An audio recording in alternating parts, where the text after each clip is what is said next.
Ancient religion was nothing like what you think. Here's how Romans really worshipped. Forget everything you know about ancient, spiritual religions. Is this The how way you reward Romans my and Greeks devotion? worship their gods would Answer shock me. most modern believers. No quiet prayer, no moral teachings, no mysterious divine mysteries.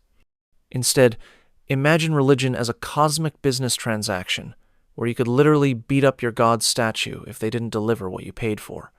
Welcome to ancient paganism, where gods were basically supernatural neighbors, and religion was more like a protection racket than a path to enlightenment.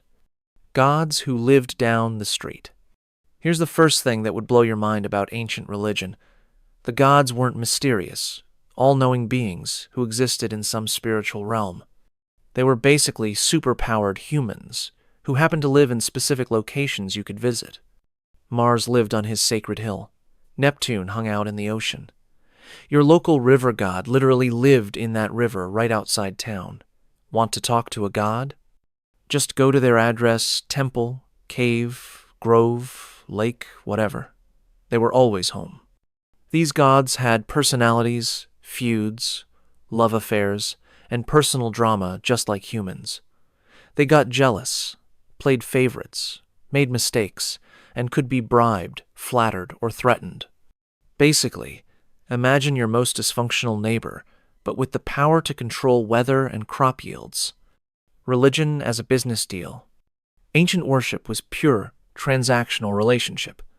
You brought the gods, gifts, sacrifices, and they provided services, good weather, military victory, successful childbirth, whatever.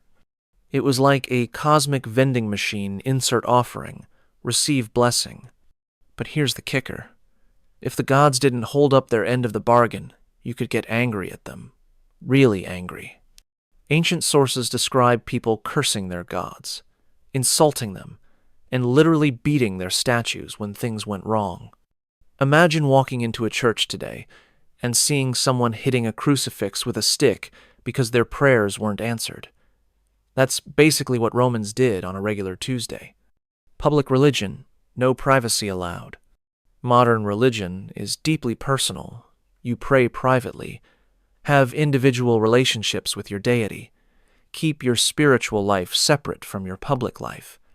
Ancient religion was the complete opposite. Everything was done in public, out loud, with the whole community watching. Prayer was a group activity. Sacrifices were public events. Even personal requests to the gods were made openly because, hey, what affected you affected the whole city. Secret religious practices were actually suspicious and potentially illegal. Mystery cults existed, but they were viewed with distrust by authorities. If you weren't worshiping openly, what were you hiding? The ultimate religious flexibility. Here's something that would drive modern fundamentalists crazy. Ancient religions had zero fixed doctrine.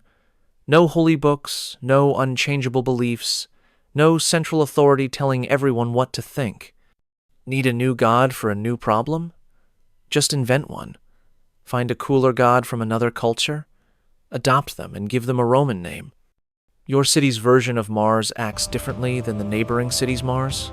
No problem, same god, different local personality. Romans were religious magpies, constantly borrowing and adapting gods from conquered territories.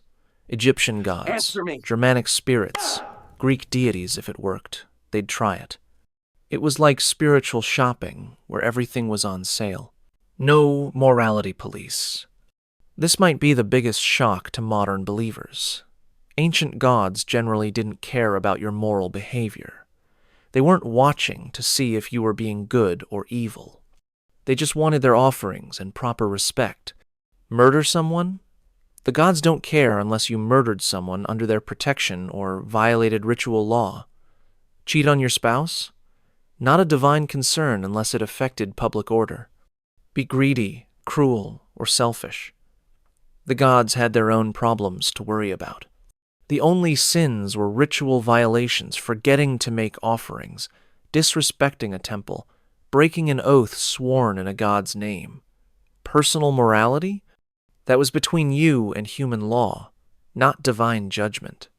Priests were just, government employees. Roman priests weren't spiritual leaders or moral guides. They were basically glorified event planners and building managers. Most were appointed for specific terms, like city councilors, and their job was to make sure sacrifices happened on schedule and temples didn't fall down. They didn't preach, didn't provide spiritual guidance, didn't live separately from society. Julius Caesar was Pontifex Maximus High Priest, while simultaneously being a politician and general. It was just another government job. Temples were not sacred spaces. Roman temples weren't like modern churches, quiet, reverent places for contemplation. They were bustling community centers where gods happened to live. You could buy and sell goods in temples. Prostitutes worked in some temple complexes. Business deals were made in temple courtyards. The god statue was just another resident of a busy public building. The sacred part was usually just the altar where sacrifices happened. The rest was fair game for whatever the community needed. When religion was actually fun, ancient religious festivals were basically citywide parties funded by sacrifice money. After offering the best parts of animals to the gods, the rest became a massive community barbecue. Religious celebration meant eating, drinking, dancing, and having a good time. Modern believers often see religion as serious, solemn, focused on afterlife preparation. Ancient Romans saw it as a way to throw better parties and make sure the crops grew properly. The revolution that changed everything. This pragmatic, flexible, community-centered religion dominated the Mediterranean for over 1,000 years. Then Christianity arrived with radically different ideas. One, invisible God, personal morality, spiritual rather than material concerns, individual salvation. The clash wasn't just about different gods, it was about completely different concepts of what religion should be and do.